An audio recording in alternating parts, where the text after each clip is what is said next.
सर्वेश्वर दयाल सक्सेना की एक कविता है कि यदि तुम्हारे घर के एक हिस्से में आग लगी हो तो क्या तुम दूसरे कमरे में सो सकते हो। यदि तुम्हारे घर के एक कमरे में लाशें सड़ रही हों तो क्या तुम दूसरे कमरे में प्रार्थना कर सकते हो। देश कागज़ पर बना हुआ नक्शा नहीं होता कि एक हिस्सा फट जाने पर बाकी आवाज़ें उसी तरह साबुत बनी रहें और नदियाँ, पर्वत, शहर और गांव वैसे ही अपनी जगह पर दिखें। इस वक्त सर्वेश्वर दयाल सक्सेना साहब की ये पंक्तियाँ देश के एक हिस्से की हकीकत बयान कर रही हैं। हकीकत किस देश के हिस्से की? हकीकत भारत के नॉर्थ ईस्ट राज्य मणिपुर की, जहां पर कल ही फिर से नए सिरे से हिंसा का दौर शुरू हो चुका है, जिसमें कई लोग घायल हुए और कई लोगों ने अपनी जानें गंवाई। ये हिंसा का दौर लगभग पिछले 4 महीनों से लगातार जारी है, जिस पर भारत सरकार खामोश है।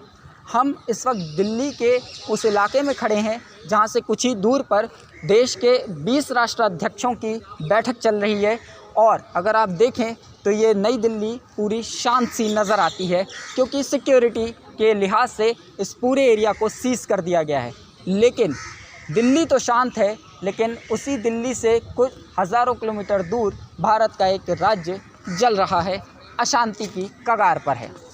इस वक्त हम जिस इलाके में खड़े हैं वहाँ पर एक बिलबोर्ड है, हम आपको दिखाना चाहेंगे। ये G20 का बिलबोर्ड है, जिस पर एक कोटेशन लिखा हुआ है प्रधानमंत्री नरेंद्र मोदी की तस्वीर के साथ, a focus on healing, harmony and hope for the world.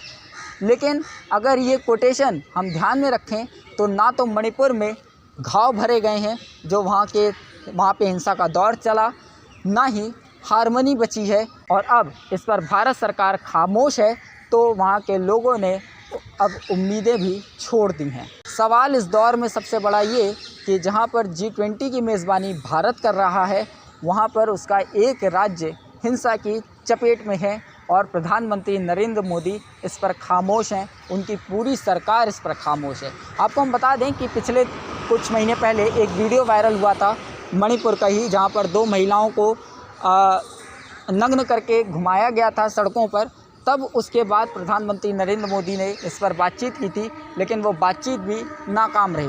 उनकी सरकार लगातार ये दावा करती रही है कि मणिपुर शांत है। 15 अगस्त को भी प्रधानमंत्री नरेंद्र मोदी ने कहा था कि पिछले कई दिनों से हिंसा की कोई खबर वहाँ पर नहीं आई है, लेकिन अब फिर से हिंसा का दौर वहाँ पर शुरू हो चुका है। ऐसे में सवाल ये कि भारत सरकार G20 की मेज़बानी तो कर रहा है, लेकिन उसी भारत में जब एक हिस्सा जल रहा है तो नरेंद्र मोदी इस पर चुप क्यों हैं।